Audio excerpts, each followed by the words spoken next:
طالبانو له امریکا سره د یوې نوې موافقې په اړه خبرې بې بنسټه بللي.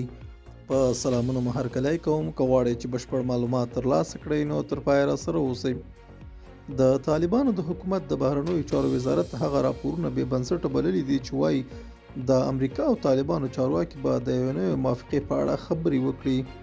په هغه بیان کې چې نن د دې وزارت په ټویټر خپور شو، هغه افواهات رد شوي دي چې ګنې د ریاست الوزرا اقتصادي مرستیال ملا عبدالغني برادر به د امریکا د ملي امنیت له سلاکار جیک سلیوان او د امریکا د استخباراتو د مرکزي ادارې یا CIA له مرستیال ډیوډ کوهن سره په دوحه کې پر موضوعاتو خبرې وکړي. په بیان کې راغلي دي اشخاصو ته سپارښتنه کیږي چې دې ډول خپلسرو بې بنسټه او ناسمو راپورونو ته د اعتبار نه ورکوي. د بهرنیو چارو وزارت نه دی ویلي چې دا څرګندونې چا کړي، خو د جمعې په ورځ د حزب اسلامي مشر ګلبدین حکمتیار وویل د طالبانو د حکومت او امریکا ترمنځ د ځینو مهمو مسایلو په اړه خبرې روانې دي او دواړه لوري د دوحې د تړون په څیر یوې نوې موافقې ته نږدې شوي دي. دا زموږ نننی چمتو شوی مطلب. تر بیا ښه وخت او ښې چارې.